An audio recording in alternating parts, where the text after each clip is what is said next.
So now the cupcakes are ready to go in the oven. Now the trick with making sure you get dead flat cupcakes rather than pyramids is to be at one with your oven. It's a bit of Zen coming into there. Get to know your oven, make friends with your oven.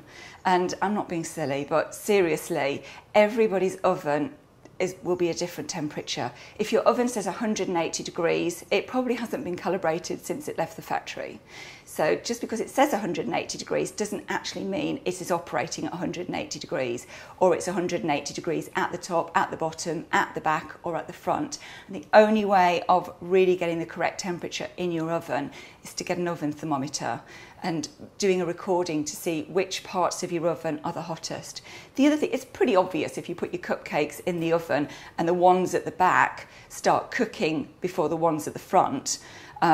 And when they come up to a point, this is what I call pyramid cupcakes. Now, with a pyramid, what happens when the cupcakes hit the oven? They start to cook. The carbon dioxide in the baking powder begins to be released. And of course, they will start to cook on the hottest place possible. This is in a metal tray. Metal is a really good conductor of heat. So of course, around the sides and the bottom will start to cook before the mixture on the inside. Ideally, if your cooker, your oven is at 180 degrees or gas mark 5 exactly, then the mixture will cook all the same time and at the same consistency, so it will raise together. So you will have a dead flat cupcake at the end, but most people's ovens aren't. So what will then happen is that the outside of the cupcake mixture will start cooking quicker. The liquid centre will be a little bit slower to catch up. The cupcake will then start to rise. The mixture in the middle will eventually catch up. It'll be racing ahead trying to catch up. It'll eventually start cooking. And the only way that that cupcake can then move is upwards, because it's the path of least resistance. And it will push up just like a volcano exploding.